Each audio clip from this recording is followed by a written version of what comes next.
Modified outboard champion Dan Koschka.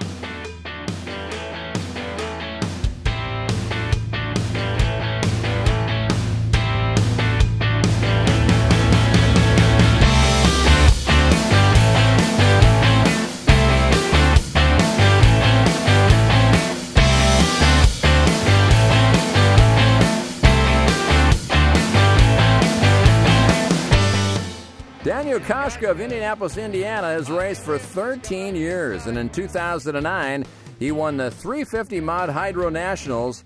That was just a hint of what was to come. Dan definitely ramped it up for 2011, bringing some of that Indianapolis Speedway sizzle to the modified race course. Racing in the 500 and 350cc Mod Hydro, Dan hit the big time, along with one buoy, but who's counting? He swept regional honors and double divisional titles, plus national, North American, and High Points championships in 500 Mod Hydro, his best season ever.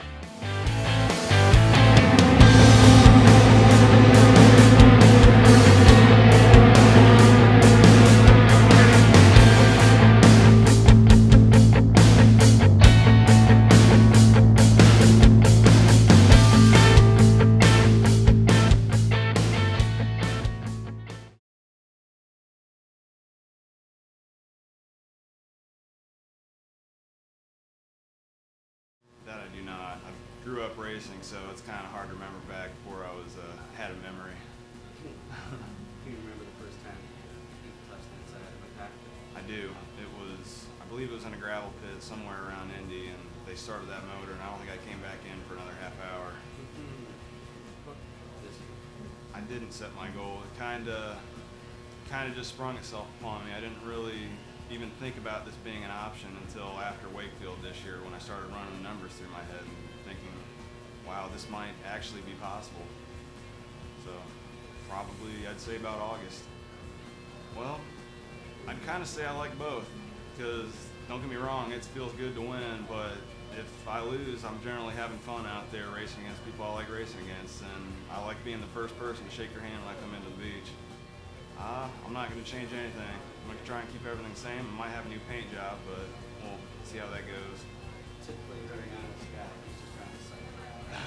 It's hard to say. This is 500 Mod Hydro is an incredibly competitive class, and any one of these drivers that race in this class could have been sitting in this chair right now. So it's too early to tell. I'll let you know this time next year.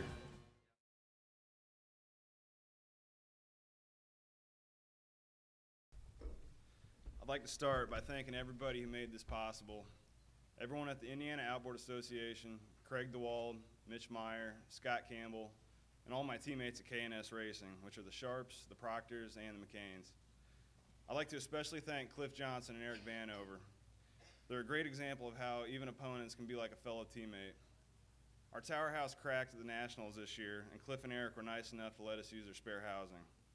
Now, some of you might think it sounds a little odd for an opponent to lend out a spare part, but I think my dad said it best when he lent out our spare boat to my opponent during the 2007 Nationals. He said, "We'd much rather beat him out on the water than sitting here on the beach." Both Eric and Cliff share the same attitude, and that's exactly why I love boat racing so much. Your opponents become your close friends. It's an honor to be inducted with past fellow inductees like Rick Miller, Brian Palmquist, and Eric Vanover, all who race 500 Mod Hydro and I compete against on a regular basis. I've always thought that it's a good way to get better at racing is to race against somebody who is better than yourself. I've had my fair share of great races against all three of these guys, but it seems like Brian and I have had quite a few heats recently that have come down to just boat lengths on time. This class is incredibly competitive, and any one of the drivers in this class could have been standing up here tonight. It's been an honor and a pleasure racing against all of you at every IOA race. I grew up with the Indiana Outboard Association, and everyone at the IOA has seemed to become more like a family over the years rather than just racing friends. Just like you get to see your relatives over the holidays, you know you're going to get to see all of your extended family at the Nationals every year. This is my 13th season racing outboard hydroplanes. Being a second-generation racer, I was born and raised to race boats. I'm proud to be a part of the K&S racing team, which was founded back in 1975 by my dad and his good friend John Sharp. Now, it may not be related, but John was there when I was born, he was there for my first race, and he was there for my first Nationals. And for that, he will always be like an uncle to me. Now, he's going to be here regardless because he's one of our new board of directors, but I'd like to think John would have come to see me get inducted anyway. So, John, congratulations on your new position.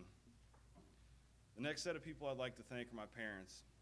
I'd like to thank my mom especially for allowing her 11-year-old son to get behind the wheel of a hydro. I asked her one day what other people thought about her letting her kid drive or race. She just shrugged her shoulders and said, "There's a lot younger and smaller kids than you that do the same thing." Keeping in mind, I started racing J Hydro when I was 60 pounds overweight in the class. Along with my understanding mother, I'd like to thank the person who is the real reason why I am where I am today. My dad, Bob Koschka.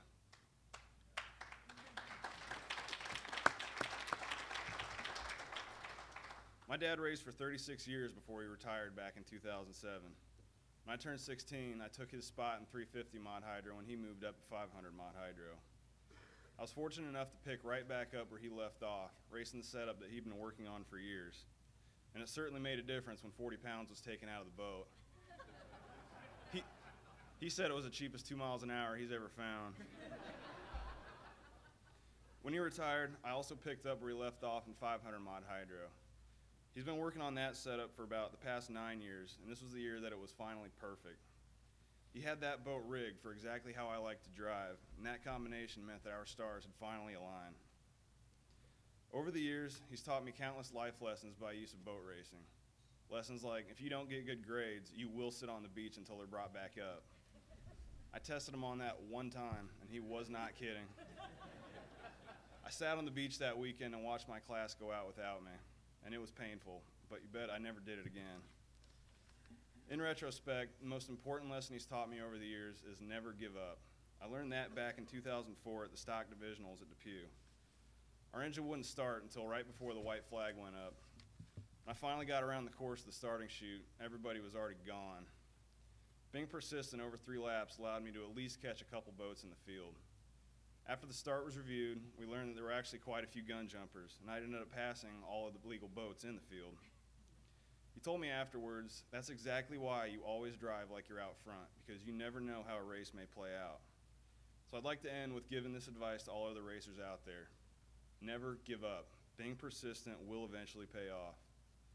I'd like to congratulate all the 2011 inductees, especially my good friends Bob Dunlap, Rick Miller, Laura Wheeler, and Jay Walls. I'd also like to thank the APBA for their support, and I look forward to seeing all of you in the 2012 racing season. Thank you.